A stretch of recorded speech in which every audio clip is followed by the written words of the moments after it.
Hallelujah, good morning. एक और बेहतरीन समय प्रभु के वचनों पर मनन करने का प्रभु ने दिया।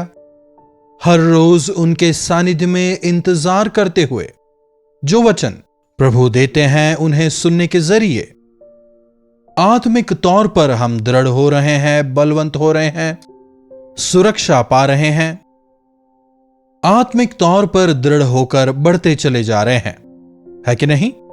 इस कार्यक्रम की शुरुआत कर 1 साल से ज्यादा का समय हो चुका है। हर रोज प्रभु हमें अपने वचनों से तृप्त कर रहे हैं और इनके जरिए अनेक आशीष पा रहे हैं, आत्मिक जीवन में दृढ़ हो रहे हैं। इसके लिए मैं प्रभु का शुक्रगुजार हूं। आइए प्रार्थना से आज के मनन की शुरुआत करें। प्रार्थना। महापवित्र परमेश्वर, हमारे जीवनों के लिए जो आवश्यक है उन संदेशों को आज हमें दें। यीशु के नाम से प्रार्थना मांगते हैं, आमीन। प्रभु की महिमा हो। बाइबल में हम एक वचन पाते हैं, हम कल के नहीं हैं। कल जो है वो बीत चुका है। कल की घटना को सोचकर अगर बैठे रहें तो आगे नहीं बढ़ पाएंगे, है कि नहीं? कल के दिन, बीते दिन हमारे जीवनों में जो कुछ भी घटित हुआ, बीमारियां हो, परेशानियां हो, तकलीफ हो, पराजय हो, अपमान हो, इन्हीं के विषय अगर हम बार बार सोचकर बैठे रहें, क्या इससे कुछ भी फायदा होगा? आगे बढ़े बिना हम और अधिक उदास हो जाएंगे। इसलिए बाइबल कहता है, बीते हुए कल के विषय और आने वाले कल के विषय हम चिंता ना करें। बीता हुआ कल या आने वाला कल दोनों ही हमारे नहीं है। यही अनुकूल समय है। आज हम क्या कर रहे हैं, कैसे कर रहे हैं, क्या करना है, इस विषय में अगर हम सोचें, यदि अच्छी प्लानिंग के साथ आगे बढ़ें तो रिग्रेट नहीं करना पड़ेगा। कुछ लोग बीते हुए पल को याद करके दुखी होते रहते हैं। फिर कुछ लोग कल के बारे में सोचकर ख्याली पुलाव पकाते रहते हैं। कल क्या करना है यही सोचकर आज के दिन को बर्बाद कर लेते हैं और आज कुछ भी हासिल नहीं कर पाते। इसीलिए प्रभु यीशु कहते हैं, आज का दुख आज के लिए काफी है। अगर दूसरे शब्दों में कहा जाए तो प्रभु हमारी आज की जरूरत को पूरा करेंगे। हर दिन, प्रत्येक दिन उनकी करुणा नई होती जाती है। कल के अनुभवों को आधार बनाकर जीना या कल के दुखों को लेकर आज चिंतित होना हमारे लिए अच्छा नहीं है। हमारे लिए आज प्रभु की योजना क्या है यह जानकर आगे जो आने वाला है उसके लिए तैयार होना है। प्रेरित पौलुस फिलिपियों को लिखते हुए कहता है 3 अध्याय की 13वीं आयत में, हे भाइयों, मेरी यह भावना नहीं कि मैं पकड़ चुका हूं, परंतु केवल यह एक काम करता हूं। केवल यह एक काम,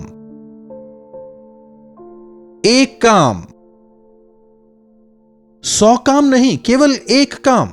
कई सारे काम एक साथ नहीं कर पाएंगे। कई सारे कामों को हाथ में लें तो कुछ भी नहीं कर पाएंगे। मार्था से प्रभु कहते हैं ना, हे मार्था, तू अनेक कामों को हाथ में लेकर परेशान हो रही है। कई सारे कामों को हाथ में लेकर ये नहीं हुआ, वो नहीं हुआ, ये नहीं कर पाए, वो नहीं कर पाए। अंततः उस समय में वे कुछ ज्यादा नहीं कर पाते। व्यग्र होकर, दुखी होकर, हर बात को लेकर चिंतित होकर बैठने की वजह से जीवन में हम कुछ नहीं कर पाएंगे। समझ रहे हैं? एक काम करता हूं, क्या है वो एक काम? कि आज मेरे लिए क्या जरूरी है, आज के लिए परमेश्वर मुझसे क्या चाहते हैं। अगर हम यह समझ जाएं, धन्य हो जाएंगे। एक काम करता हूं, वो क्या है? पिछली बातों को भूलकर आगे की बातों की ओर बढ़ता चला जाता हूं। पिछली बातों को भूलकर आगे की बातों की ओर बढ़ता चला जाता हूं। बीती बातों को अगर हम भुला नहीं पाए तो आगे नहीं बढ़ पाएंगे, वहीं स्टक हो जाएंगे। आपका बीता हुआ अनुभव, आपका बीता हुआ जीवन आज के लिए कार्य नहीं करेगा, भले ही वो कोई फेलियर हो या फिर जय हो। बीते दिनों में आप पराजित हुए तो आगे भी पराजित होंगे, ऐसा क्यों सोचते हैं? तब फेल हुए तो इस बार भी फेल होंगे, ऐसा क्यों सोचते हैं? बीते दिनों में मैं कुछ भी हासिल नहीं कर पाया, इसलिए आगे भी कुछ भी हासिल नहीं कर पाऊंगा, ऐसा क्यों सोचते हैं? कई लोग यही सोचते हैं ना, मेरी जिंदगी बर्बाद है, मैंने अभी तक कुछ भी हासिल नहीं किया। अगर आप में ऐसा कन्विक्शन है तो अच्छी बात है, अब तक मैंने कुछ भी हासिल नहीं किया, लेकिन आज से मैं करूंगा। निर्णय लें, आज से मैं अपने प्रभु की सहायता से आगे बढ़ूंगा, आज से मैं अपने प्रभु की ओर ताकूंगा, आज से मैं आपके वचनों को पढ़ूंगा, आज से मैं प्रार्थना करूंगा, आज से अपने विवेक की रक्षा करूंगा। एक निर्णय लें। बीती गलतियों को याद कर बैठकर रोते रहने का क्या लाभ है, बताइए? पापों का अंगीकार करें, पश्चाताप करें, क्षमा किए जाएंगे। पापों का अंगीकार करें तो आप क्षमा किए जाएंगे। बीते हुए समय को, बीती हुई चीजों को भूल जाएं। बीती बातों को भूलकर आगे की बातों की ओर बढ़ता चला जाता हूं। और प्रभु कहते हैं, मैं अब से तुझे आशीष दूंगा। यही सही समय है, मतलब जब कभी आप पढ़ें यही समय है। यही आज से अपने जीवन की एक नई शुरुआत करें। पुरानी बातों को भूल जाएं।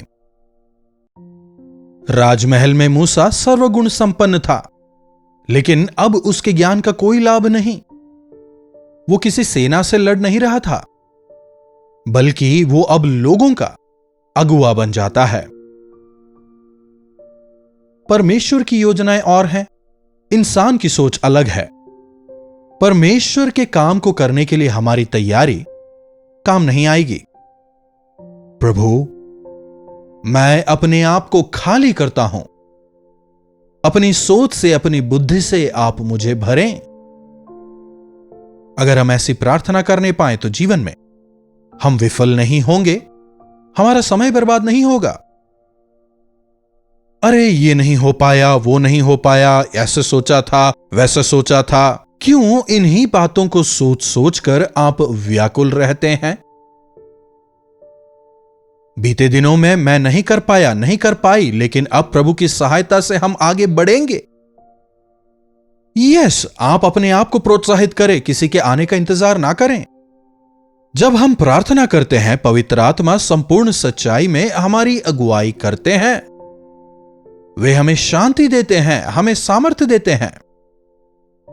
सही निर्णय क्या है वे हमें बताते हैं, और उन निर्णयों में आगे बढ़ने के लिए वे हमें सामर्थ्य देते हैं। हमारी सामर्थ्य से यह नहीं हो सकता। आपने प्रयास किया, इसीलिए सफल नहीं हुए। प्रभु की सहायता से करके देखिए। जो आप नहीं कर सकते, प्रार्थना करके करने का प्रयास करिए, सफल होंगे। प्रभु पर आधारित होकर, प्रभु पर निर्भर होकर उन चीजों को करने का प्रयास करिए, सफल होंगे। इसके बजाय बीते समय में मैं फेल हो गया था, विफल हो गया था, हार गया था, नुकसान उठाया था, इसीलिए अपने जीवन में दोबारा कभी ऐसा प्रयास नहीं करूंगा। इस प्रकार सोचकर अगर अपने जीवन में वहीं आप ठहर जाएं, यह आपके लिए कतई अच्छा नहीं है। आज आपकी स्थिति क्या है? मैं एक काम करता हूं, बीती बातों को भूलकर आगे की ओर बढ़ता जाता हूं। हे मार्था, तू बहुत से कामों को हाथ में रखकर परेशान होती है, लेकिन जो आवश्यक है वो केवल एक ही है। हम अनावश्यक चीजों को करते हैं। आवश्यक क्या है? आवश्यक केवल एक है, प्रभु के चरणों में बैठकर प्रभु से सुनना। जरूरी क्या है? उनके वचन, प्रभु के जो बोल हैं वो बोल, प्रभु की इच्छा, प्रभु की योजना जानना आवश्यक है। हवा में हाथ पैर मारने का कोई मोल नहीं, निशाने की ओर दौड़ना है। जरूरी केवल एक है, प्रभु के चरणों में बैठना, प्रभु के सानिध्य में प्रार्थना करना। लाइव के खत्म होने के बाद थोड़ी देर बैठिए, प्रभु के सानिध्य में समय बिताइए। यकीनन प्रभु की इच्छा को जानने पाएंगे, प्रभु की सुरक्षा में रहने पाएंगे, प्रभु की इच्छा में आप बढ़ने पाएंगे, तब सब काम सफल होंगे। एक धनवान आकर पूछता है, मैं सब कुछ करता हूं, स्वर्ग जाने के लिए मुझे क्या करना है? तू सब कुछ कर रहा है, अच्छी बात है, लेकिन एक और काम करना है। एक काम जो तू नहीं कर रहा वो करना है। वो क्या है? तू पैसे से प्रेम करता है।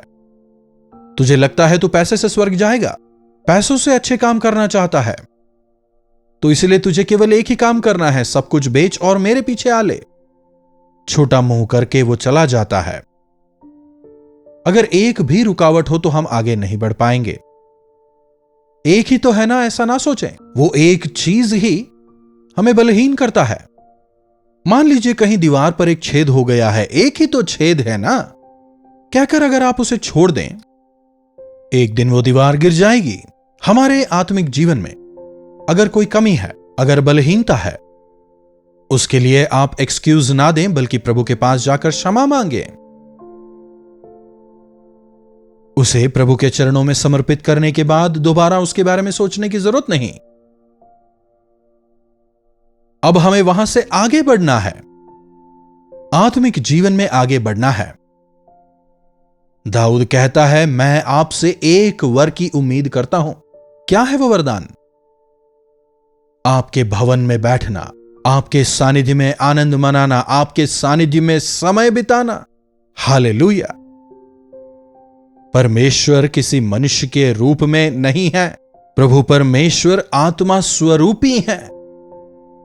उन्हें देखने का मतलब उनके गुणों को हम वचन में पाते हैं। जब मैं वचन पढ़ता हूं, मुझे महसूस होता है मैं उन्हें देख रहा हूं, मानो वे सीधे हमसे बात कर रहे हों। इसीलिए वचन जरूर पढ़ें। आपके जीवन में चाहे कितना ही व्यस्त काम क्यों ना हो, सबसे पहला समय प्रभु परमेश्वर को दें। मैं एक बार मांगता हूं कि आपके सानिध्य में समय बिताऊं। आज कई लोगों को देखिए, अपने कामों में काफी व्यस्त हो जाते हैं। मैं सरकारी नौकरों की बात नहीं कर रहा जो ऑफिस आकर साइन करके चले जाते हैं, लेकिन वास्तव में मेहनत करने वालों को देखिए। सॉफ्टवेयर कंपनीज में काम करने वाले, ना दिन ना रात ना दोपहर ना शाम, दिन भर बेचारे कितनी मेहनत करते हैं। सैटरडे होने दीजिए, संडे होने दीजिए, दिन होने दीजिए, रात होने दीजिए, हमेशा काम, जिसकी वजह से मनुष्य मानसिक और शारीरिक तौर पर क्षीण हो जाता है, आत्मिक तौर पर भी गिरने लगता है। जरूरी केवल एक है, सबसे पहला स्थान प्रभु को, उसके बाद सब कुछ। पहले प्रभु के राज्य और धर्म की खोज, पहले प्रभु के वचन को सुने, उसके बाद जो कुछ करें सफल होंगे। घंटों में करने वाले काम को आप मिनटों में करेंगे, क्योंकि आपके हाथों में आशीष होगी। जी हां, केवल एक काम करता हूं, बीती बातों को भूलकर आगे की ओर बढ़ता चला जाता हूं। केवल एक काम तुझे करना है, अपनी धन दौलत को छोड़कर मेरे पीछे तू हो ले। अपनी धन दौलत को गरीबों में बांट और मेरे पीछे हो ले। मार्था जरूरी एक काम है, प्रभु के सानिध्य में बैठकर वचन सुनना। दाऊद एक वरदान मांगता है, मैं जीवन भर यहोवा के भवन में रहने पाऊं, उनका दर्शन में पाऊं। जी हां, यीशु मसीह पर विश्वास करने वालों की एक आशा है, प्रभु हमारे पापों को क्षमा करते हैं और हम उनके राज्य के भागी होंगे। हमारा नाम जीवन की पुस्तक में लिखा जाएगा। युगों युगों तक हम प्रभु के साथ निवास करेंगे, उनके साथ उनके राज्य में निवास करेंगे, उनकी आराधना करेंगे। इसलिए जरूरी क्या है? स्वर्ग के अनंत राज्य के लिए हमें अपने आप को तैयार करना है, आत्मिक जीवन को प्रथम स्थान देना है। अगर इन बातों को हम सीख लें, आगे बढ़ने पाएंगे, सफल होने पाएंगे, प्रभु को महिमित करने पाएंगे। जिस प्रकार पौलुस कहता है, पुरानी बातों को भूलकर आगे की बातों की ओर बढ़ता जाता हूं। आप भी जीवन के बीते कड़वे अनुभवों को भूल जाएं, आगे बढ़ते चले जाएं। बीते पराजयों से घबराएं ना, बल्कि यीशु मसीह की ओर ताकते हुए निशाने को देखकर बढ़ते चले जाएं। प्रार्थना। महापवित्र परमेश्वर, एक बार फिर से आपके इन वचनों के लिए हम आपके शुक्रगुजार हैं। कई बार जीवन की जो बीती बातें हैं, बीते अनुभव हैं, हमें एक तरह से ठहरा देते हैं, हमें आगे बढ़ने से रोकते हैं, विश्वास से रोकते हैं। लेकिन प्रभु, जिस प्रकार पौलुस कहता है, पुरानी बातों को भूलकर आगे की बातों को देखकर निशाने की ओर, आपकी ओर ताकते हुए आगे बढ़ने का अनुग्रह हमें दें। डर कर, घबरा कर नहीं, बल्कि विश्वास में दृढ़ होकर, जयवंत होकर जीने का अनुग्रह हमें दें। यीशु के नाम से प्रार्थना मांगते हैं, आमीन। अब हमारे पिता परमेश्वर का प्रेम, प्रभु यीशु मसीह का अनुग्रह, पवित्र आत्मा की संगति और सहभागिता हमें से प्रत्येक के साथ आज, कल और सर्वदा बनी रहे, आमीन। प्रभु परमेश्वर की स्तुति हो। अपने प्रार्थना विषयों को आप हमें 9884907779 पर व्हाट्सएप, वॉइस मैसेज या टेक्स्ट के जरिए भेजें। हम अवश्य आपके लिए प्रार्थना करेंगे। प्रभु जरूर आपके जीवनों में चमत्कार करेंगे। यदि आपने अब तक चैनल को सब्सक्राइब नहीं किया है तो चैनल को सब्सक्राइब करें। जरूरतमंदों के साथ आप इन कार्यक्रमों को शेयर करें, उनके जीवन में आशीष का कारण बने। कार्यक्रमों को लाइक करना भी ना भूलिएगा। इन्हीं वचनों के साथ आज मैं आपसे विदा लेना चाहूंगा। प्रभु का अनुग्रह हम में से हर एक पर निरंतर बरकरार रहे। कल्वरी दर्शन, ये है प्रेम के दर्शन, यीशु प्रेम के दर्शन। कल्वरी दर्शन,